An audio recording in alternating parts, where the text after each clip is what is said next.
fe que vence, porque hay fe que no vence nada.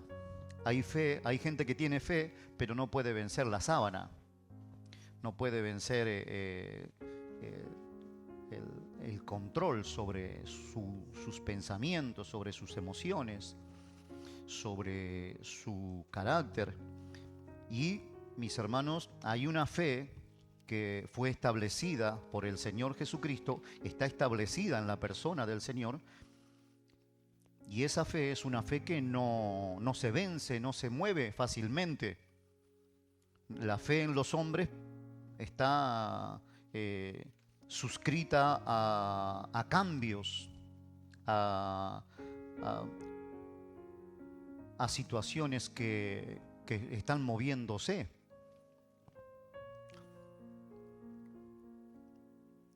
Vivimos en un mundo cambiante constantemente. Lo que ayer era, hoy ya no lo es, o si lo es de otra manera. Vivimos en un mundo hostigado realmente por, por el mal, por la inmoralidad. Y, mis hermanos, en medio de todas las sociedades que han existido desde la cruz para aquí, el único que no se ha movido, y que permanece fiel y que sigue siendo quien es Cristo. Y por lo tanto, si la iglesia está fundamentada en Cristo, está comiendo y está bebiendo de Cristo, también se tendrá el mismo carácter. Cuando nuestra fe está basada en la persona del Señor Jesucristo, hermanos, van a venir tormentas, lo vimos el domingo, el viernes. Van a venir dificultades, van a venir agobios, va a venir enfermedad. Muchas veces quizás hasta Dios permita la pobreza, la escasez. Pero la fe de un verdadero cristiano permanece, es inamovible.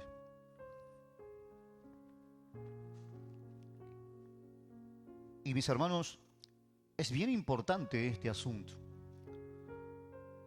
¿Se ha dado cuenta de toda la inestabilidad que hay en el mundo? Uno amenazando que va a ir a tomar Groenlandia, los otros amenazando de que, bueno, que no se la van a entregar, y otros moviendo armamentos para un lado y para otro, y luego tenemos al coreano que no está bien de la cabeza, ese hombre, eh, mató a su propio pariente porque estaba dudando de su gestión en el gobierno.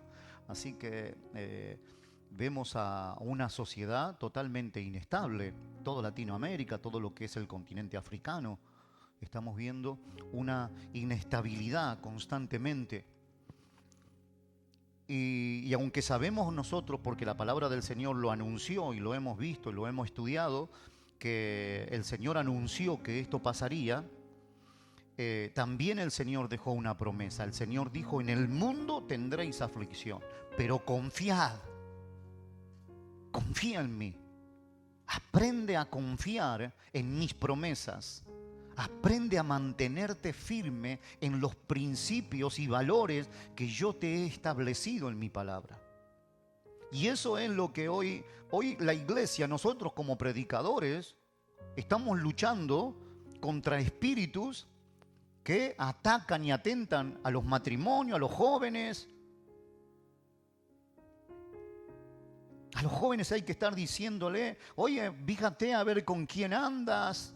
Se ponen de novio y sin consultar al pastor, sin consultar al hermano, sin consultar a sus padres, salen, miran pornografía. Y el pastor tiene que estar luchando en oración, luchando en ayuno, buscando en la palabra para tratar de que la mente se mantenga encauzada en la palabra de Dios. Y es bien importante porque yo creo que, hermanos, sinceramente, si tuviera que hablar humanamente, si tuviera que hablar como un hombre que quizás pudiera hacerlo en la carne, diría, hermanos, si usted toma decisiones para fastidiarse su vida, pues arréglese. yo me saco una fuentecita de agua, me lavo las manos como Poncio Pilato y diga usted. Sin embargo, el hecho de que Dios nos esté hablando y nos esté exhortando y alentando, aunque sea usando un burro como yo, es porque Dios nos ama. Es porque Dios nos ama. ¿Qué padre, perdón, es aquel que ve a su hijo que a lo mejor no anda bien o que a lo mejor sabe que lo que está haciendo le va a llevar a una situación peor, no lo corrige? Entonces vemos a un Dios que constantemente está alertándonos, exhortándonos. Esta palabra exhortándonos se ha tomado muchas veces muy mal, porque creemos que exhortar es pegar con un palo, ¿no? No, exhortar es alentar, es corregir, es alertar. Oye, fíjate que lo que estás haciendo en tu matrimonio. Varones, ¿ustedes creen que están mirando mujeres desnudas y nadie le ve? ¿Ustedes creen que eso le hace bien a su matrimonio? No le hace bien a su matrimonio. Usted mismo está atentando contra su propia unidad. Usted está atentando, y el Dios de los cielos es el Dios que hace justicia, porque hablamos de un Dios que es amor y creemos que es un Dios que lo permite todo. No, hermano, el verdadero amor es justo. Dios es amor. Eso es un atributo de Dios, pero también hay otro atributo que es justicia. Entonces, es bien importante que nosotros entendamos que estamos tratando con un Dios que no se mueve, es inamovible. Los valores, las verdades que están establecidas en esta palabra, Dios no la negocia con nadie.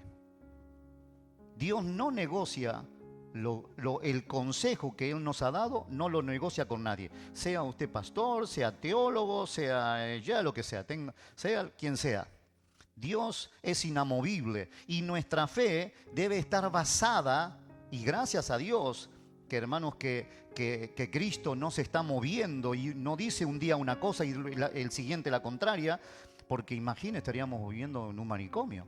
No, Dios dice lo que dice y lo establece y eso permanece firme. Jesús dijo, cielo y tierra pasarán, pero mis palabras, lo que yo escribí aquí, no pasará. Y lo que está escrito aquí funciona, hermanos. ¿Saben por qué tenemos un mundo tan mal? Porque hemos olvidado este libro.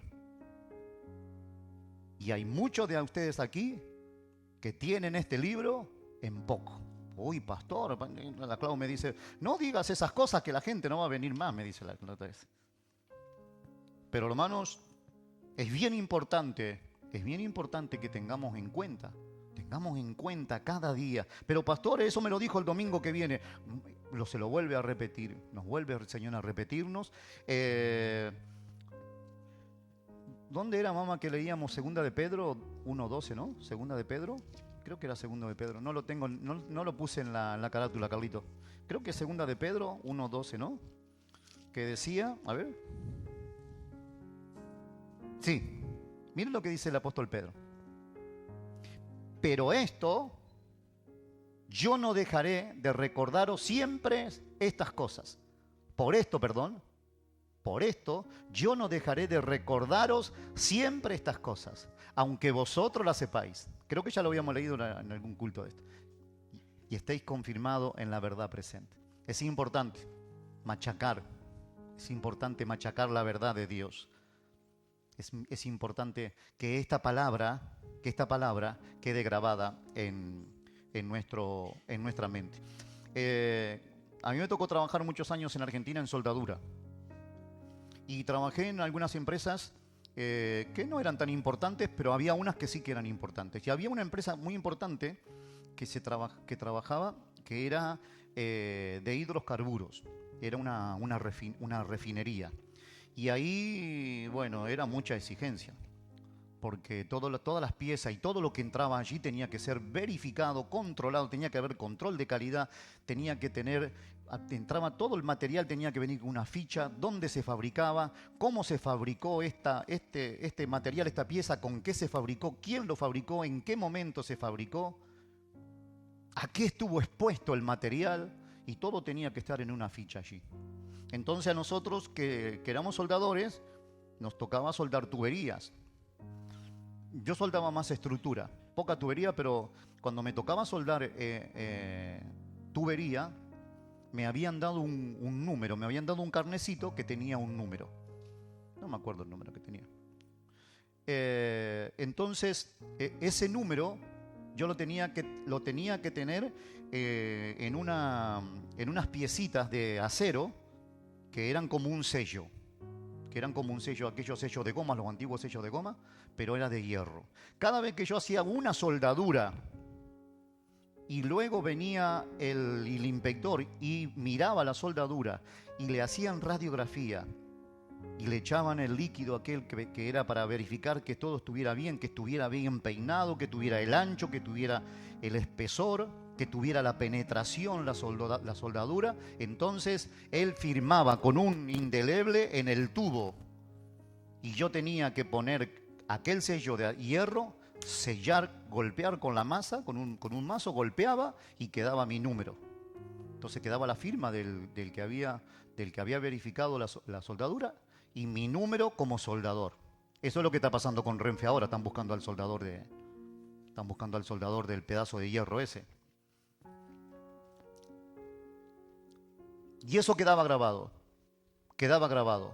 No se borraba, llovía, se oxidaba el tubo, se podía pintar, pero eso quedaba grabado allí.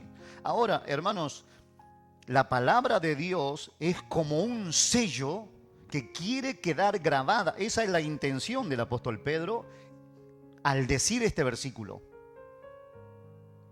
Por esto yo no dejaré. Imagínese a Dios diciéndole a usted, por esto yo no dejaré de recordarte siempre estas cosas, aunque tú las sepas, José Luis. Y aunque estés caminando ahora firme en la verdad, yo no dejaré de recordarte. No dejaré de recordarte que dependes de mí, que sin mí nada puedes hacer, que separado de mí estás perdido, que sin mi gracia no existes. Si yo no te hubiese creado, tú no serías nada. Siempre debemos recordar. Y mis hermanos, esta palabra viene a formar carácter en nosotros. Un carácter que tiene que permanecer. Esta palabra que hoy vamos a compartir, mis hermanos, aunque la hayamos leído, aunque la hayamos compartido y usted la haya examinado, y a usted haya ido al seminario y haya hecho muchos cursos, eso no significa, eso no invalida de que Dios quiera seguir tratando con esta palabra en nuestra vida. Miren lo que dice Colosenses Colosenses 2, 13 al 15. Arranquemos. Cristo ha vencido al enemigo. Cristo venció al enemigo. Pastor, eso yo lo sé, pero ahora vamos a ver qué clase de enemigos. Colosenses, le doy tiempo para que lo busque y me da tiempo para que yo también lo busque. Aunque lo pone el hermano allí, lo pone la leída ahí, a mí me gusta tenerlo aquí. Dice allí, leemos en el nombre de Jesús.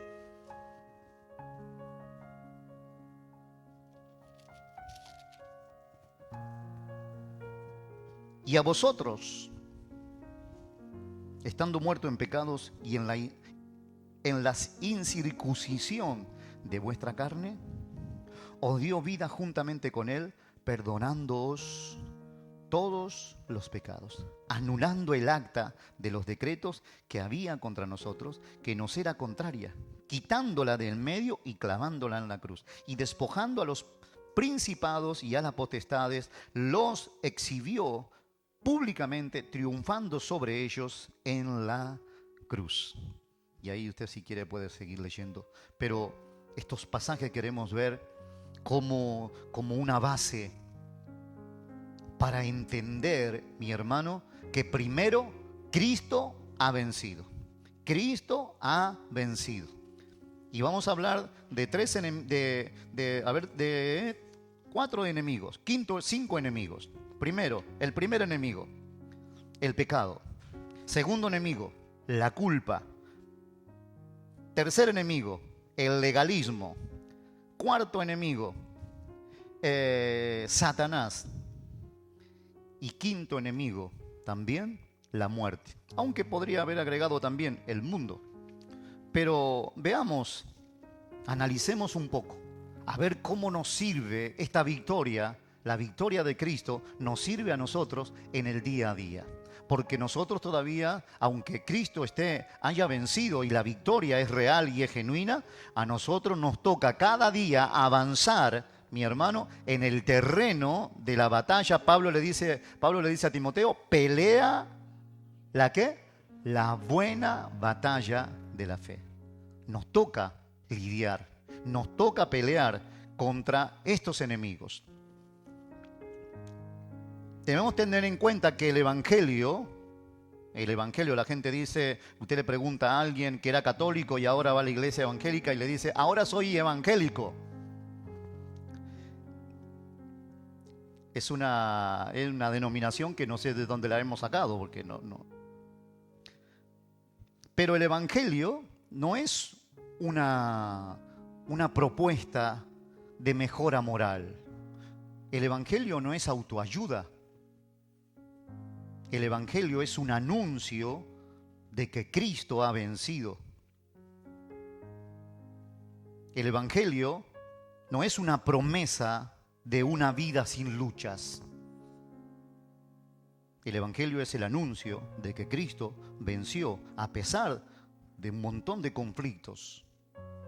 Debemos tener bien claro que el Evangelio son las buenas nuevas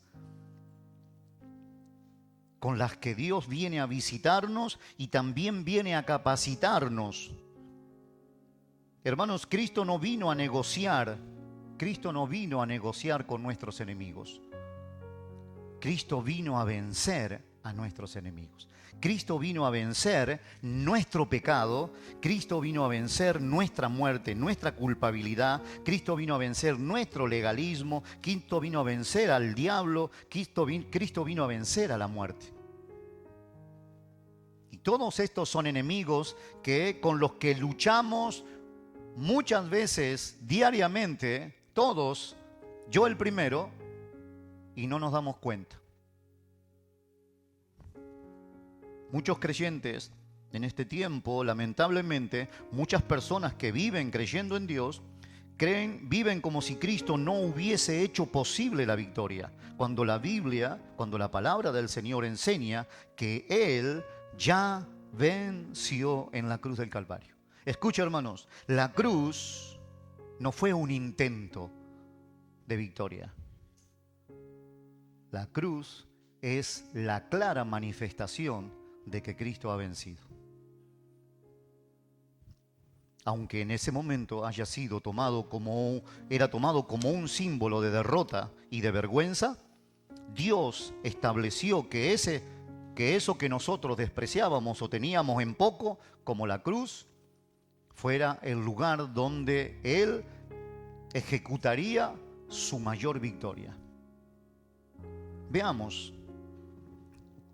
Vamos a la siguiente.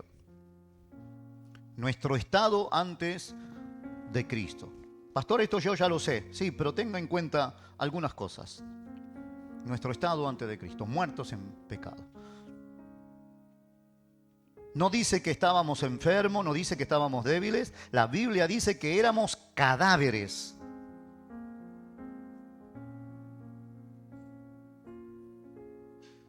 La Biblia dice que estábamos muertos en nuestros delitos y pecados. Colosenses capítulo 2, verso 13 dice allí, y Él os dio vida, y a vosotros estando muertos, inactivos, incapaces. El pecado, hermanos, no solo produjo una mancha en nosotros, sino que produjo muerte. Una muerte que hoy podemos ver en mucha gente. Una muerte que hoy se ve.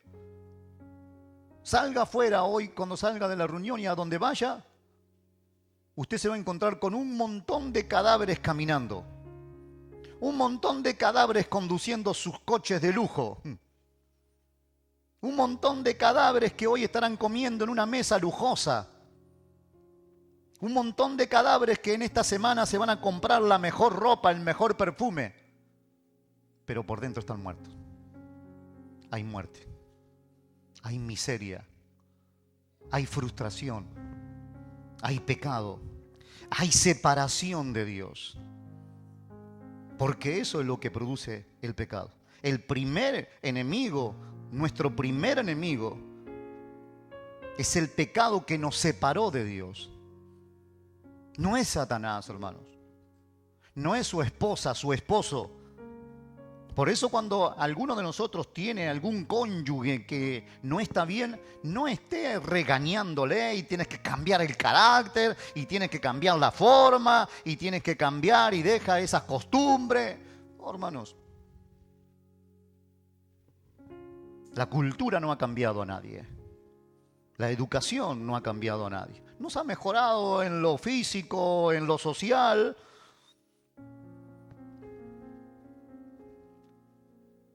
Jesús les dijo a aquellos hombres, lo tomaron como un insulto. No lo era, no lo era. No era un insulto, era una realidad. Sepulcros blanqueados. Por fuera tienen traje, corbatita. Se sienten seguros de lo que tienen, de lo que han conseguido. Se sienten complacidos con lo que han alcanzado. Hasta aquí yo tengo todo esto porque he sudado la gota gorda, con perdón de las gordas.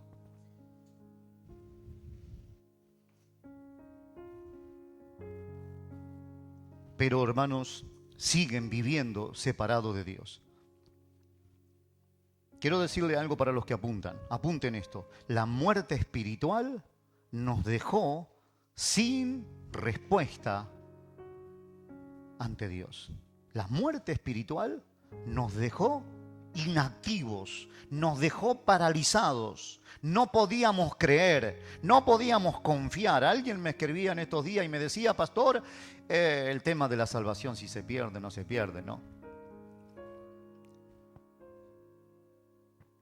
Entonces me decía, pastor, para mí es bien importante este tema. Para mí es de mucha importancia este tema. ¿Y por qué no te congregas? Porque hace como 4 meses que no te veo por la iglesia. ¿Te es importante la salvación? Pero ya veo que no.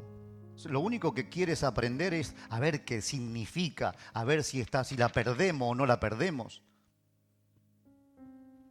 Y mis hermanos, debemos entender que el pecado nos deja inactivos, nos deja paralizados, nos deja incrédulos, nos deja inciertos, nos deja sin sensibilidad ante las cosas espirituales.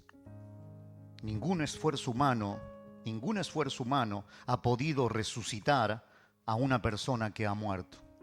Y ningún esfuerzo humano y ninguna teoría humana puede resucitar a una persona que está muerta espiritualmente.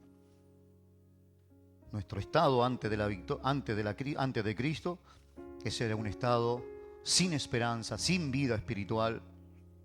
Si Cristo no hubiera intervenido, si Cristo no hubiera aparecido en nuestra vida, hoy estaríamos viviendo el infierno en la tierra, si no hubiésemos muerto ya. Si Cristo no hubiese intervenido en nuestra historia, no estaríamos sobreviviendo, no estaríamos luchando, estaríamos muertos y perdidos eternamente. Pero la palabra del Señor dice, la palabra de Dios dice que Cristo venció al pecado. Dice Colosenses 2:13, y vosotros estando muertos en la circuncisión, estando muertos en pecado y en la circuncisión de vuestra carne, os dio vida juntamente con Él. El segundo enemigo que teníamos era la culpa. Pero sin embargo dice la Biblia que Él perdonó todos los pecados, perdonándoos todos los pecados. Muchas veces yo me apunté a este punto esta es una prédica que tenía hace un montón de tiempo, pero lo apunté a este punto porque cuando yo caí en pecado después de haber confiado en Dios, por mucho tiempo estuve usando, escuche, estuve usando la culpabilidad para no arreglar. Soy culpable y Dios no puede perdonarme. Soy culpable y no puedo arreglar mi vida. Y eso lo usaba como una excusa, como Dios no me va a perdonar lo que he hecho, pues entonces sigo pecando. Pero luego me di cuenta que, hermanos, que el enemigo comenzaba a tomar ventaja. Porque cuando una persona no arregla y no toma en cuenta lo que la palabra de Dios dice y comienza a crear sus propios métodos de justificación, sus propios argumentos de justificación, el enemigo toma ventaja y enfría y aparta al cristiano. Y lo comienza a poner en un estado de debilidad, lo comienza a poner en un estado de fragilidad en cuanto a la palabra del Señor, pero en cuanto a la relación con el Señor, perdón. Pero la palabra de Dios dice, perdonándoos todos los pecados. La palabra del Señor, usted lo sabe de memoria, dice, ahora pues ninguna condenación hay. Dios ha perdonado todos los pecados. Aquí Dios, esta frase no admite acepciones. Los pecados pasados, presentes y futuros. Mira, hermano, escuche una cosa. Escuche. Cuando Cristo murió, ¿cuántos de nosotros estábamos en ese tiempo? Vivíamos en ese tiempo. Ninguno. Así que todos los pecados que Él estaba perdonándome en la cruz del Calvario, eran pecados pasados o presentes o futuros. Pecado futuro, porque ni siquiera había nacido. Dios estaba perdonando tus pecados, mis pecados, aún antes de cometerlo. Y es bien importante entender esto, hermanos. Es bien importante vivir a la luz de esta realidad, de esta verdad. Si hoy nosotros fallamos, nosotros debemos acudir a ese estado en el que el Señor nos recibió, que es un estado de perdón. Dios es un Dios perdonador. Y ninguno de nosotros está exento de fallar, porque todos fallamos. Pero todos tenemos un lugar en la presencia del Señor para que cuando nos arrepintamos, ahí esté el Señor para perdonarnos nuevamente y limpiarnos de toda maldad.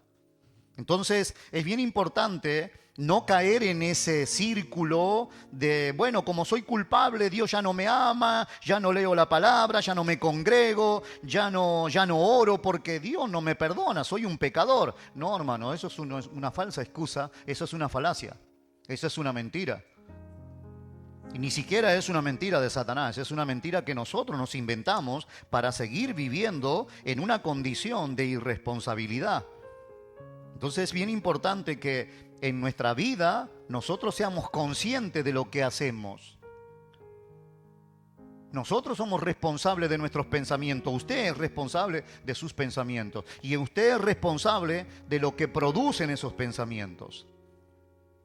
Usted es responsable y yo soy responsable de mis acciones. Ahora, la palabra del Señor enseña que en la cruz del Calvario el Señor perdonó todos nuestros pecados. Fueron todos clavados allí. La culpa no tiene lugar para un verdadero hijo de Dios. La culpa no tiene lugar en la mente de aquel que ha confiado en el Señor. La palabra del Señor dice, anulando el acta de los decretos que había contra nosotros. ¿Cuál era el acta que había contra nosotros? La ley que nos culpaba. La ley nos culpaba. La ley nos condenaba. Ahora la palabra del Señor dice, ahora pues ninguna condenación hay. Ponme Romanos 8:1, para los que no lo han leído ninguna vez. Ahora, dice la Biblia, hoy, domingo, ¿qué domingo estamos? 25 de enero. Domingo 25 de enero, siendo la 1:15 de la tarde, del mediodía, ahora ninguna condenación hay para los que están en Cristo Jesús. Los que no andan conforme a la carne, sino conforme al Espíritu. Los que son hijos de Dios. Ninguna arma, ninguna culpa, no hay condenación. El enemigo no puede acusarte. Tu carne no puede acusarte. Tu padre, tu madre, tu marido, tu esposo, tu hermano, quien sea, no puede culparte si estás en Cristo. La Biblia dice, ahora pues ninguna condenación hay para los que están en Cristo. Estar en Cristo nos asegura un estado de perdón constante. Lo hemos leído en lo de Colosense, que cuando una persona entraba en deuda, llevaba un pedazo de cuero y ahí en el cuero se apuntaba, esta persona se lleva 10 barriles de aceite de oliva, 10 barriles de vino, 10 tinajas de harina. Entonces se apuntaba allí. Y cuando ya el que se había llevado la compra volvía ahora con el dinero, venía a pagar, se borraba con un cuchillo, con un hierro, se borraba allí en el cuero. Para que eso significaba que la deuda había sido saldada. Cristo en la cruz del Calvario agarró tu cuero y mi cuero y con su muerte Él eliminó todos nuestros pecados. Y mis hermanos, es bien importante entender esto, que ya no sirvo al pecado. Ya no sirvo al pecado. Ponme la siguiente, por favor.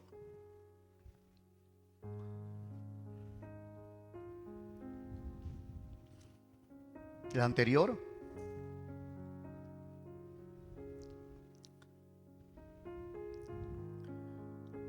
Vale, me faltó una ahí. Cristo, hermanos, no rompió el acta. Cristo no rompió tu deuda. Cristo la pagó. Pagó tu deuda y pagó mi deuda. Haciéndonos legalmente, escuche, promoviendo y declarándonos legalmente delante del Padre como personas inocentes. ¿Cuántos inocentes hay aquí? Ahora todos levantan la mano. ¿Y cuántos culpables? Pero los que están en Cristo fuimos declarados inocentes. Ahora pues ninguna... Esa era la que estamos. El acta de decreto fue clavada en la cruz del Calvario. La deuda, tu deuda con Dios ha sido saldada. ¿Por qué seguir viviendo? ¿Por qué seguir viviendo como un acusado? ¿Por qué seguir viviendo como un derrotado? ¿Por qué no confiar en un Dios que puede ayudarme? En un Dios que me ayuda a crecer y a avanzar. Como lo hemos puesto en los carteritos por ahí. Tengo que crecer y avanzar. Hay un enemigo en mi interior que quiere volver. ¿Cuántos están luchando con el viejo hombre? Pero hay otro hombre nuevo interior que se renueva diariamente en la palabra y se goza en la palabra. Y ese hombre nuevo va avanzando y va conquistando y va experimentando la transformación del Espíritu Santo en su propia vida. Y la palabra de Dios deja de ser algo escrito para vivirla y experimentarla en nuestra propia vida, en nuestras relaciones. En el nombre de Jesús, el gozo que tengo yo, el mundo no me lo dio, y como el mundo no me lo dio, no me lo puede quitar. Porque el gozo que Dios me ha dado proviene exclusivamente de su mano. Mis hermanos, tenemos que entender que nuestra condenación ha sido eliminada. Y aquí entra el factor, ¿no? Aquí entra el factor de, bueno, pastor, entonces la salvación no se pierde. Bueno, no nos vamos a liar con eso porque lo cierto es que la palabra del Señor dice que para los que están en Cristo, nueva criatura son. Los que están en Cristo, nueva criatura son. Y el que es salvo se muestra por las obras. El que es salvo, verdaderamente salvo, se muestran por las obras. Nosotros caminábamos hace tiempo con la Clau, mucho tiempo, Clau. Caminábamos por ahí, por el el poblado ibérico, y un día se nos dio caminar y caminar y salimos al otro lado de la montaña y encontramos un árbol que nosotros conocíamos, pero no tenía frutos, pero sabíamos que era un árbol de fruto. Con el tiempo volvimos nuevamente y ya era tiempo de fruto, y precisamente tenía fruto, era una higuera. Aún sin el fruto, se veía que era una higuera. Pero el fruto vino a confirmar que realmente era una higuera. No era un peral, no era un naranjo, una mandarina, un limón. Ahora son nuestros frutos, nuestra realidad diaria, nuestro compromiso en nuestro pensamiento, en nuestra devoción, en nuestro trato con los demás, en nuestra integridad al hacer las cosas, nuestra responsabilidad al hacer las cosas, que muestra que somos siervos del Señor. Hermanos, miren, todo lo que tenemos aquí dentro y todo lo que está arriba, y hay un montón de cosas guardadas que pertenecen a la iglesia. Debe haber, yo calculo que debe haber en bienes de la iglesia, debe haber, entre cosas que hemos comprado, debe haber unos entre 70.000, 80.000 euros de bienes, de cosas. Y es mi responsabilidad como pastor cuidar, porque todo eso que hemos comprado sale del esfuerzo de los hermanos. Dios bendice a su pueblo trae sus ofrendas, sus diezmos, sus primicias, nosotros gestionamos y compramos. O sea que esto que está aquí, que usted ve tirado aquí, este cable que parece que no pasa nada, que no dice nada, fue comprado con el fruto y el trabajo de los hermanos. Y esto es para todos. Es mi responsabilidad cuidar el trabajo. Cuidar al cable, estoy cuidando y estoy respetando el compromiso que usted asume al ofrendar y al diezmar. Lo mismo pasa con nuestros hijos, con nuestros nietos, con nuestro cuerpo. Señor, pastor, pídale al Señor que me sane de la vesícula, me sane del hígado. Pero si se la pasa comiendo frito,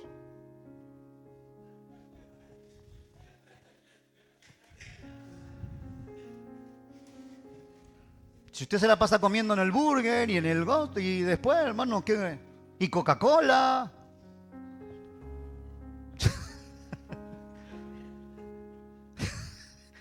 Tenemos que poner un quirófano, no una sala de oración.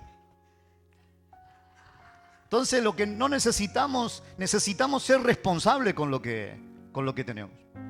Usted es responsable de su mente.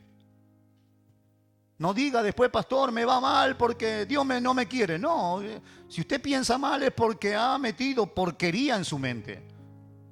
¿Cómo puedo yo mantener una fe en el Señor si no alimento mi fe de la palabra? Si yo la leo cada vez que vengo al culto, cada tanto, y como decía mi suegra, cada muerte de un obispo. Los obispos no se mueren, parece, los desgraciados, duran un montón de años. Entonces, hermanos, ¿cómo Dios le ha dado una fe? Dios le ha dado una relación. Cristo ya venció en la cruz del Calvario. Pero es su responsabilidad. Es su responsabilidad. Es su responsabilidad cuidar su salud emocional. Es su responsabilidad cuidar su salud emocional. Nadie dice amén, pero Señor, sana mi corazón. Sana mi corazón. Y Dios dice, sí, pero si te la pasas escuchando basura, música mundana, escucha el tonto ese que ahora toda la música, toda esta cosa que yo ni me sale, hermano. Mueven la pata para acá, tiran para allá. Un día van a quedar desarmados porque yo no entiendo cómo que. Y meten basura y escuchan porquería. Luego no tienen ganas de estudiar, luego se llevan las materias, luego esto, le echan la culpa al profesor. Es que no, el profesor no se explica bien. Van dormidos al colegio, al trabajo. Pastor, ¿y eso qué tiene que ver con Cristo venció? Tiene mucho que ver, hermano.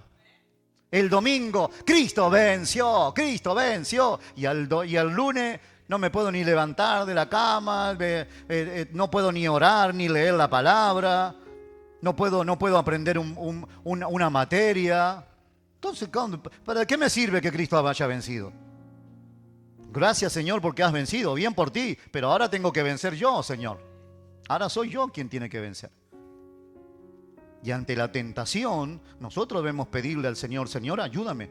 Yo quiero, Señor, tener esa misma fuerza que tú tuviste. Compárteme esa fuerza que tú tuviste, Señor. Porque ya no soy pecador. Ya no soy pecador. Ya el pecado no me gobierna. Ya no me gobierna el pecado. Nosotros hemos cambiado de amo. ¿Cuántos han cambiado de amo? La Biblia dice, no se puede servir a dos señores. O se sirve al pecado o se sirve a Dios. ¿Quién es su amo? ¿Quién dicta en su mente lo que usted debe hacer, lo que debe decidir? ¿Quién dicta? ¿Quién es su amo? ¿Usted de usted mismo? ¿Yo de mí mismo? ¿O Dios? Ponme Éxodo 20. Éxodo 20, miren lo que dice allí. Miren lo que dice este pasaje, hermanos. Dígale al que está a su lado, sonríe que Dios te ama. Sonríe que el Señor te ama, así ya habla, ¿no? Miren lo que dice el verso 3, ahí está, pon el verso 3, miren lo que dice allí. No tendrás dioses ajenos delante de mí.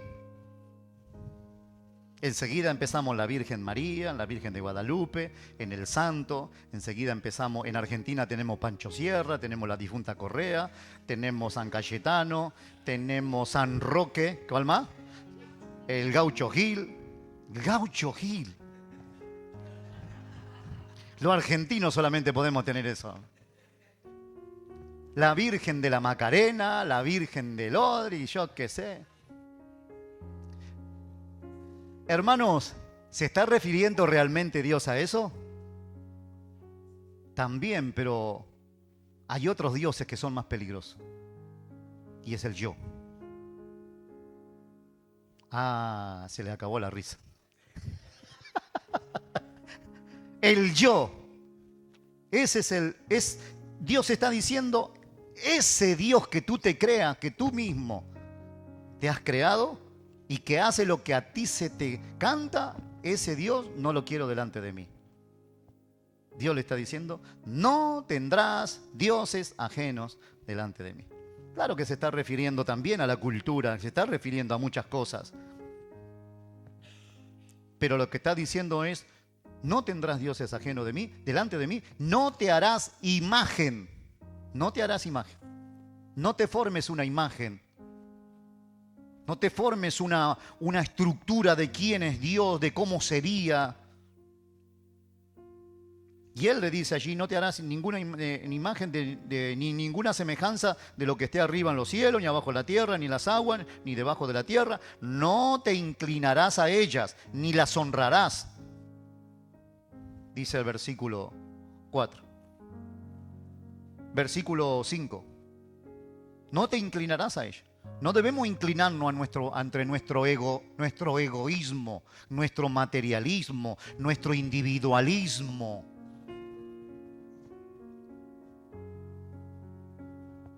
¿Se acuerdan que enseñamos sobre el tema de los ismos?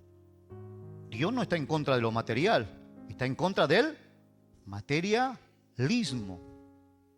Dios no está en contra del individuo, Dios está en contra del individualismo. Dios no está en contra del humano, de hecho Él lo creó al ser humano, pero está en contra del humanismo. Y ahí tenemos un montón de ismos. Entonces Dios está diciendo, nada lo que tenga que ver con tu ego, no te inclines, no los honres, no los sirvas. Más adelante Dios le va a decir a este mismo Dios que le habla a Moisés, le dice ahora Moisés ha muerto y ahora está hablando con Jeremías y le dices, Jeremías, maldito el hombre que confía en el hombre. Y Dios le va a decir a Salomón, no te apoyes en tu propia prudencia. No te apoyes, porque entonces te habrás constituido en tu propio Dios. Y él dice, no te honres a ti mismo. Ahora, ¿significa que ha de despreciarse, que no ha de cuidarse? No, mi hermano. Se ha de mirar y cuidar y valorar de acuerdo a lo que la palabra de Dios dice. Porque si hay alguien valioso aquí, en este lugar, si hay alguien valioso realmente en este lugar, es usted. Porque Cristo murió en la cruz por usted.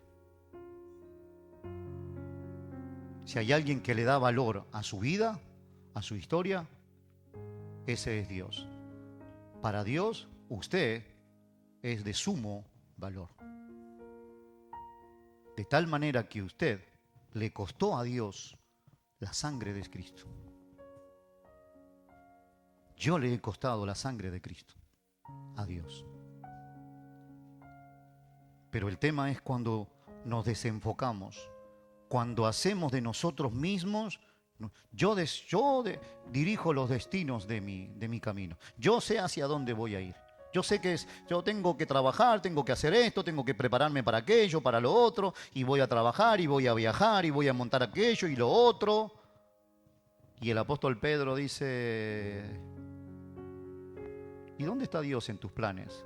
¿Dónde está Dios en tus pensamientos? Entonces, tenemos que entender que, mis hermanos, el pecado ya no nos gobierna, porque Cristo pagó y lo venció en la cruz del Calvario. Cristo venció a la ley, que era el medio de condenación, que nos condenaba. El tercero, Carlito, Cristo venció al legalismo.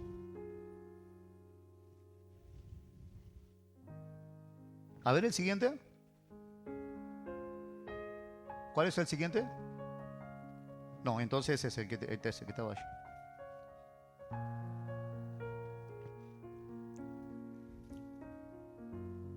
Escuche, hermanos. ¿La ley es buena? Sí. La ley es buena. ¿Qué es malo? El legalismo. Pero la ley es buena. Pero la ley me encontró a mí un día, la ley me agarró, me miró a los ojos y me dijo, eres culpable porque has fallado en todos los mandamientos. En todos los mandamientos has fallado, así que eres culpable. La ley es buena, pero me condena. La ley es buena, pero me condena. La ley es buena como revelación, pero es mala porque me condena al final. O es justa, no mala. La ley es justa. El problema es que nosotros no lo éramos. Ahora, hermanos, la ley no podía salvar. Lo único que hacía la ley era condenar. Ahora, cuando Cristo muere en la cruz del Calvario, Él cumplió con la ley y cargó con la maldición de la ley. Gálatas 3:13. Gálatas 3:13. Dice la palabra del Señor allí. Cristo nos redimió de la maldición de la ley. ¿Cuál era la maldición de la ley? ¿Que nos condenaba? ¿Pero porque era mala? No, porque la ley decía una cosa y yo hacía la contraria. La ley decía no robarás. ¿Qué hacía yo? Iba y robaba. La ley decía no matarás. ¿Qué hacía yo? Iba y mataba. ¿Cuántos asesinos hay aquí? ¿Cuántos asesinos? Levante la mano los asesinos, a ver. Sacate la foto, Carlito. Se la vamos a pasar a Pedro Sánchez, que venga, que caiga con la casa. Todos éramos asesinos. Jesús dijo, cuando pensaste mal contra tu hermano, lo mataste en tu corazón. Todos éramos asesinos. O sea que la ley la hemos violado todo. Todos hemos violado la ley. Entonces la ley me condena. Y entonces lo que era bueno se convierte en maldición. Por eso dice aquí que Cristo nos redimió. ¿Qué significa redimir? Rescatar. Cristo me rescató de lo que la ley decía. Cristo me rescató de lo que la ley decía. Legalismo tiene que ver con nuestra justicia propia. El legalismo tiene que ver con nuestra justicia propia. ¿No le ha pasado a usted, a ver los sinceros? A ver cuántos sinceros hay aquí. ¿No le ha pasado a usted? A mí me pasó, que usted condena los pecados en otro, pero en usted mismo no. Hipócrita, mentiroso, qué baboso, dicen las hermanas. Las mujeres dicen, qué baboso este.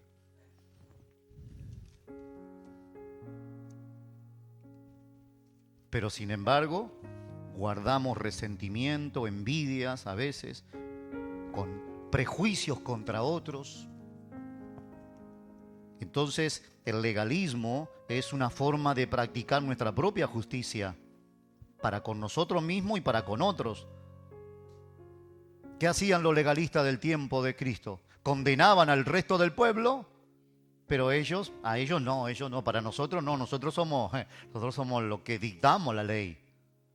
¿No ven mi vestidura?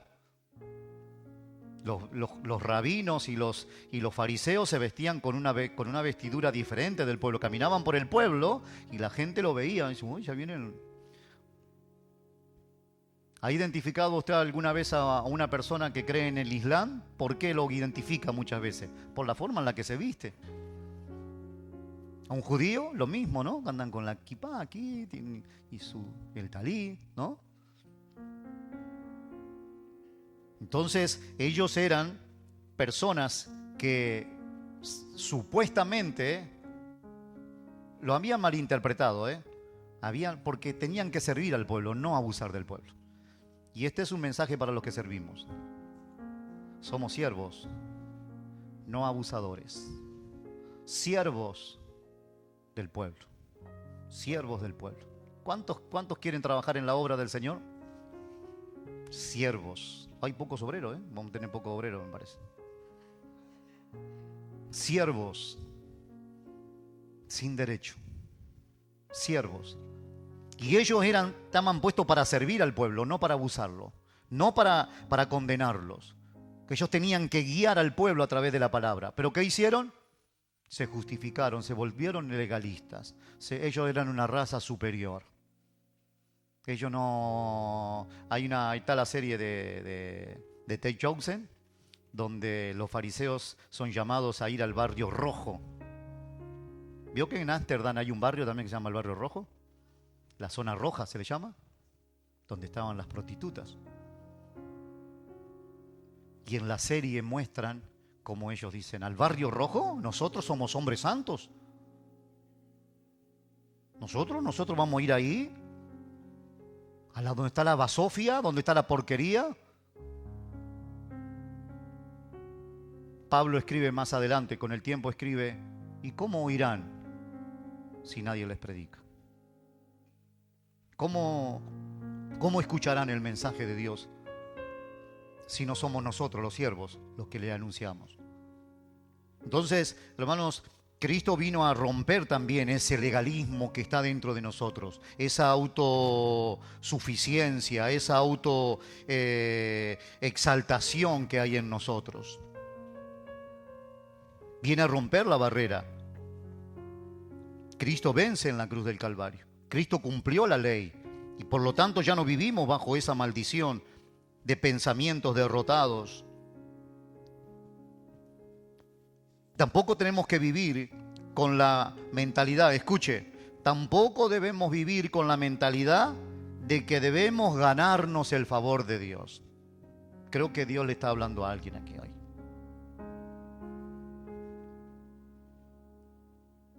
No debemos vivir intentando ganarnos el favor de Dios, porque para eso Cristo murió en la cruz del Calvario. Él ya ganó el favor de Dios por nosotros. Hay una mujer muy conocida en las redes sociales, se llama Le Fon, ¿no? Que ha dicho ¿Qué? Me dice la Clau ayer, lo miró la Clau, me dice la Clau, mira lo que ha dicho la predicadora. Tiene miles y miles de gente que la sigue. Dice, el 60%, ¿no, Clau? El 60% de la victoria la ganó Cristo. El 40% lo tenemos que ganar nosotros.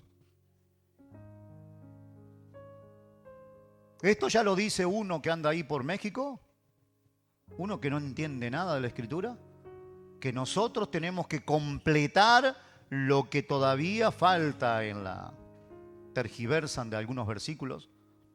Esta mujer dice que Cristo ganó el 60%, por lo tanto la victoria de Cristo no es tan efectiva.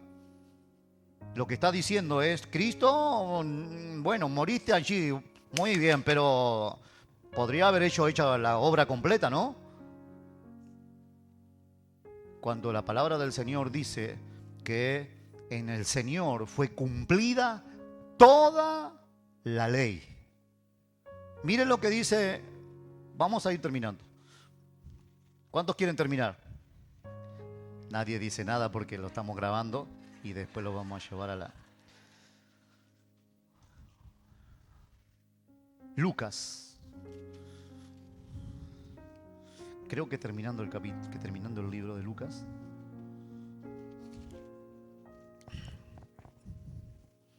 Terminando el libro de Lucas, me parece que es, dice, a ver, capítulo 24, verso 44. Lucas 24, 44. Y les dijo Jesús, hablando con los discípulos, se le aparece a los discípulos,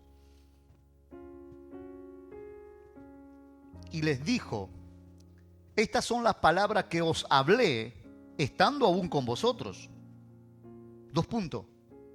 Que era necesario que se cumpliese todo lo que está escrito de mí en la ley de Moisés, en los profetas y en los salmos. Volvamos la vista solamente a ese pasaje, a la mitad del pasaje. O al principio, no pasa nada tampoco. Estas son las palabras que os hablé estando aún con vosotros. ¿Qué había dicho el Señor? ¿Qué les dijo? Que era necesario que se cumpliese la mitad de la ley que estaba escrita. Toda la ley se cumplió en la obra en la persona de Cristo. Todo lo que está escrito en la ley, todo escrito lo que está escrito de mí en la ley de Moisés. En la ley de Moisés, que es la Torá, los profetas y los salmos, porque esa era la Biblia antigua, esa era la Biblia del tiempo de Cristo. Los libros de la ley, los libros de los profetas y los salmos. Hoy tenemos una Biblia más completa, pero ellos tenían esa Biblia. Y todo lo que estaba escrito en esa Biblia que ellos tenían en ese tiempo, todo se cumplió en Cristo. Por lo tanto, Cristo cuando está en la cruz dice, consumado es, ya no hay que hacer nada. Ya no hay que hacer nada. Todo lo necesario para ser salvo y para ser bendecido, lo he ganado yo en la cruz del Calvario. Cristo cumplió perfectamente la ley y venció. Por lo tanto, el enemigo no tiene ventaja. Y nosotros no debemos darle ventaja. Y nosotros no debemos pensar que podemos vivir una vida derrotada y que debemos no se imagine una vida de penurias y de miserias y de maldiciones. Una persona hace muchos años vino, pastor, ore por mí porque ya llevo mucho tiempo en el Evangelio, pero las maldiciones generacionales todavía están sobre mi vida. A ver, repítame lo que dice. Llevo muchos años en el Evangelio. ¿Cuántos años? Ya llevo como 27 años, 30. Mire, ya he perdido la cuenta, pero muchos años. ¿Y qué le pasa? Las maldiciones de mi familia todavía me siguen. Entonces le dije, usted ha perdido el tiempo. Tuvo 30 años perdiendo el tiempo. Porque la palabra del Señor dice que cuando el Hijo nos liberta, somos verdaderamente libres. Y cuando nosotros vivimos en Cristo, debemos experimentar la libertad de la maldición, de cualquier naturaleza. en el nombre de Jesús. Y Dios nos ha dado autoridad y Dios lo ha capacitado a usted con autoridad para vencer. Usted tiene que orar todas las mañanas, todos los días, en su casa, en su cama, en su baño, en su cocina, con sus ollas, con sus sartenes, con la alacena, la nevera, de todo lo que está en su casa, su economía, su esposo, su esposa, su perro, su gato, todo debe entrar en la bendición de Dios. Todo debe estar dentro. Y usted tiene que entenderlo y vivirlo. Este cuerpo, esta mente, mis relaciones. La Biblia dice que este cuerpo no es para el pecado. Sin embargo, yo me hice mi propio Dios. ¿Y sabe qué hice? Lo puse a este cuerpo a servir al pecado. Y ahí andaba atado a vicios, a prejuicios, a maldiciones, a enfermedades. Pero un día apareció el Señor. Un día apareció el Señor y me hizo libre.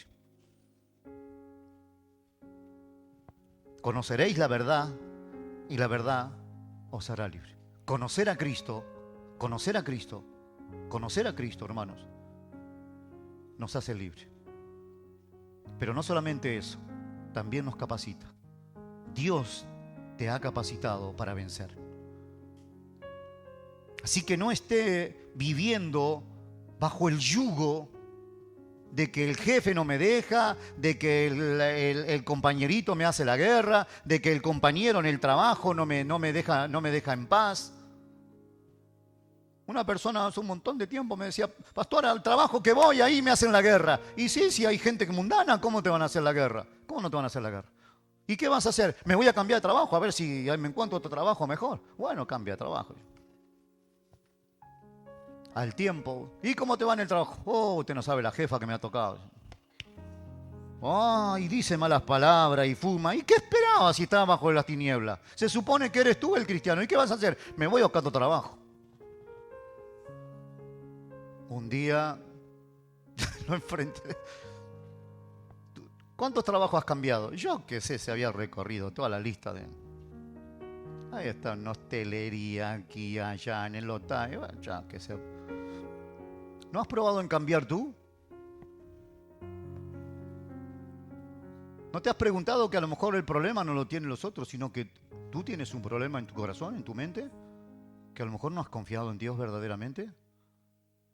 Porque, hermanos, Dios no nos mandó a ser una secta, a estar apartados del mundo. Jesús dijo: vosotros sois la sal de la tierra y la luz. ¿Por qué somos luz? Porque el mundo vive en tinieblas. Usted prende la luz en el verano, en el patio de tu casa, afuera, en la terraza, donde sea. Usted prende la luz al mediodía para alumbrarse, cuando el sol está acá arriba. No, porque ya tiene luz. ¿Cuándo prende la luz? En la noche. Entonces nosotros fuimos encendidos en Cristo. Nos fue participada la luz de Cristo para vivir en medio de un mundo de tinieblas.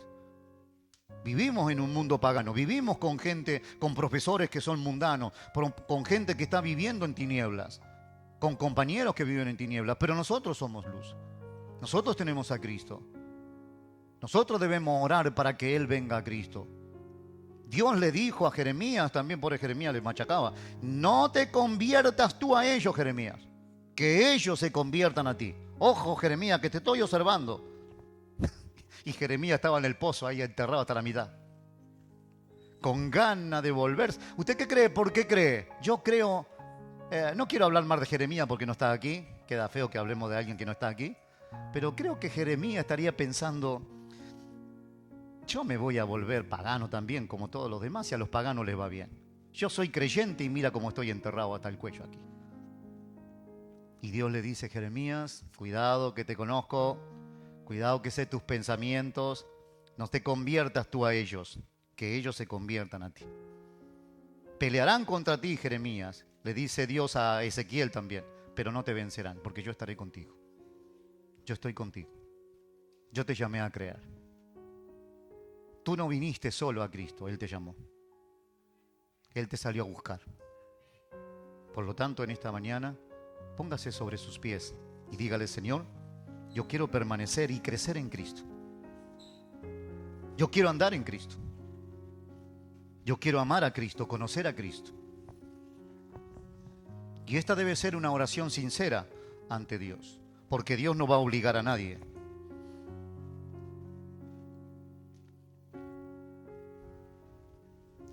Dios no quiere hijos obligados. Dios quiere que nosotros experimentemos su amor, su libertad, y que en ese amor y en esa libertad nosotros decidamos andar con Él. Dios no te va a obligar a que hables con Él. Dios no te va a obligar a que hables. Dios no te va a obligar a que tú le escuches, a que tú leas su palabra. Pero Jesús dijo, si me amáis, guardad mis mandamientos. ¿Cuánto amor tenemos nosotros por el Señor? Sabemos que la palabra del Señor dice que ninguna condenación hay, que ya soy libre. Soy libre. El Señor me ha perdonado. Dios me ha perdonado. El Señor te ha perdonado. El Señor te ha vestido de vestiduras nuevas. Has puesto un anillo en tu mano, calzado nuevo en tus pies. Ha hecho fiesta en los cielos. Hubo una fiesta un día en los cielos.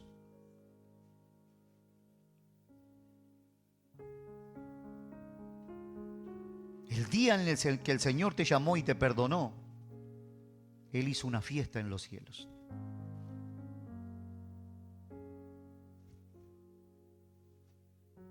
Hoy es tiempo de retomar, para algunos de los que estamos aquí, es tiempo de retomar esa relación. Porque Dios te ama. Porque Dios te ama. Porque Dios te ama. Como nadie lo ha hecho ni lo hará jamás. Dios te ama. Por lo tanto, puedes confiar en Él. Puedes confiar en ese amor. Su amor es inamovible. Su amor no solamente se expresó cuando Cristo murió en la cruz, también se expresó cuando Él resucitó. Cuando Él resucitó, como un día como hoy, un domingo como hoy, Él nos estaba diciendo, yo te amo. Él venció todos nuestros obstáculos. Él venció nuestros temores, nuestros complejos. Él venció ese estado de superioridad. Él venció nuestra idolatría, nuestra injusticia. Él venció nuestra muerte. La resurrección es uno de los pilares fundamentales del cristianismo y debe ser un pilar fundamental en tu vida. Si Cristo resucitó venciendo todo lo que a mí hoy me cuesta, ¿cómo no voy a confiar en Él? ¿Cómo no lo voy a amar? Hoy es tiempo de abrir nuestro corazón y decirle, Señor, he estado mucho tiempo, he permanecido mucho tiempo en la culpabilidad, he permanecido mucho tiempo, Señor, en la indiferencia, he permanecido mucho tiempo, he estado mucho tiempo, Señor, rodeado y viviendo, Señor, de la incredulidad, de la duda. He permanecido mucho tiempo, Señor, gobernando mi propia vida. Hoy quiero confiar nuevamente en ti, Señor. Hoy quiero confiar como lo hace un niño. Hoy quiero confiar nuevamente. No necesitas pasar aquí adelante. No necesitas levantar tu mano. Lo que necesitas es hablar con el Señor ahora. Habla con Él genuinamente, verdaderamente, sinceramente. Y dile, Señor, aquí estoy. Tú me conoces. Yo no quiero una religión. Yo no quiero una religión. Quiero una relación verdadera contigo. No quiero ser un sectario, no quiero ser un incrédulo, un endurecido, un pecador, un apartado. Quiero ser tu hijo, Señor. Quiero ser tu amigo. Perdóname, perdona mis pecados, Señor. Perdóname por haber hecho mal, Señor, por haber tomado mis propias decisiones, por haber sido terco, por haber sido, Señor, tan indiferente, tan frío. Perdóname porque a veces me acerqué simplemente porque tenía hambre. Me acerqué porque necesitaba un trabajo, necesitaba papeles. Perdóname porque muchas veces te clamé, Señor, porque había una necesidad. El agua me había subido hasta el cuello. Pero hoy me doy cuenta que sin ti no puedo vivir, Señor. Hoy me doy cuenta que tú eres mi Señor, que tú eres mi Creador y que has estado esperando por mí. Has estado esperando por mí. Y hoy, como un niño, como una niña que confía en su papá, me arrojo en tus brazos y te pido que me ayudes. Yo te pido que me ayudes. Hoy te pido que me fortalezcas. Hoy te pido, Señor, que ese sello de acero del que hablábamos al principio, grabe con letras indelebles cada parte de mi ser. Y que esta semana yo experimente la victoria. Que esta semana, Señor, experimente la victoria en el matrimonio, en la familia, con los hijos, con los vecinos, en la economía, en el nombre de Jesús.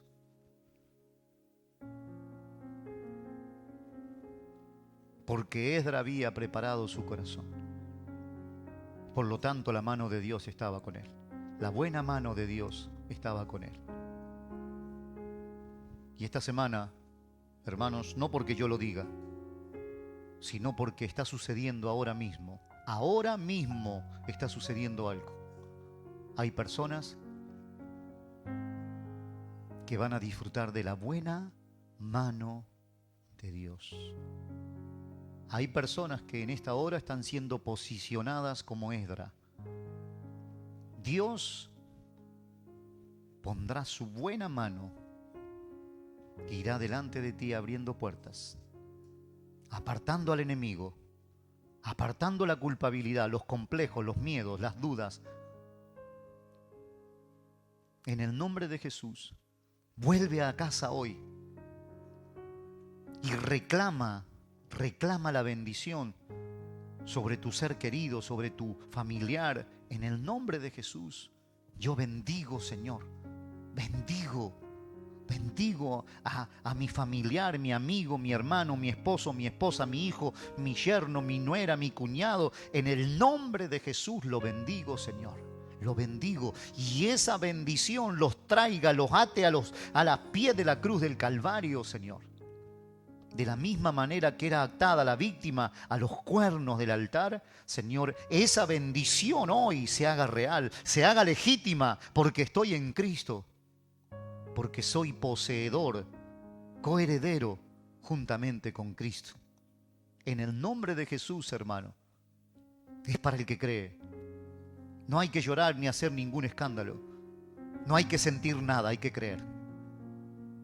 Jesús no dijo, el que siente será salvo, y el que no siente es condenado. Jesús dijo, el que cree. El que cree. Y yo en esta hora yo creo. Yo creo, Señor. Contra todo pronóstico creo que tú nos bendices, que tú levantas mujeres de fe, mujeres guerreras, hombres de fe, hombres guerreros, santos, limpios, amadores de tu palabra, que tú conviertes el corazón, Señor, Dios mío, del que ha estado apartado, del que ha estado entretenido, del que no ha podido vencer, Señor, sus miedos, del que no ha podido vencer, Señor, sus adicciones al jueguito, a la televisión, al móvil. En el nombre de Jesús de Nazaret, en esta mañana, Señor, se rota toda cadena de impiedad en los jóvenes, en los niños, en los matrimonios, en el nombre de Jesús. En esta mañana, toda cadena de impiedad contra la economía. Señor, no quiero, Señor, hermanos, económicamente buenos, bienes, bendecidos, sin tu bendición espiritual. Que seamos bendecidos espiritualmente y económicamente. Las dos cosas en nuestra vida. En el nombre de Jesús. Dígale al Señor, dame sabiduría, Señor, para hacer negocio. Dame sabiduría para invertir. Dame sabiduría para tomar buenas decisiones de acuerdo a tu palabra. Porque todo lo que está fuera de tu palabra solo es perdición, solo es pérdida de tiempo, solo dolor de cabeza. Solo le abre, Señor, las puertas a las tinieblas. Pero en tu palabra, Señor, tu palabra tiene el secreto y yo la voy a obedecer en el nombre de Jesús. En el nombre de Jesucristo en esta hora. Bendigo, Señor, mi matrimonio. Bendigo mi matrimonio, Señor, siendo obediente a tu palabra. Ato mi alma, Señor. Ato mi alma, mis emociones, mi voluntad, mi mente a tu palabra. Y determino un día de gracia, Señor. Determino un día de gracia en tu presencia. Un día de reposo. Bendice a tus siervos, a tus siervas. Bendice a tu pueblo en esta hora. Muchísimas gracias, Señor. Porque tú has vencido, nosotros también vencemos. Tu palabra dice que somos más que vencedores. Ciertamente el bien y la misericordia me seguirán todos los días de esta semana y de la que viene y de la que viene. Dígale al Señor en esta hora, ciertamente el bien y la misericordia bendecirán mi matrimonio, mis hijos, mis nietos, la economía, en el nombre de Jesús. Y aunque el enemigo sople con tormenta, y aunque el enemigo se levante, sé que el Señor me ayuda a vencer. Dele un fuerte aplauso al Señor. En el nombre de Jesús. Gracias.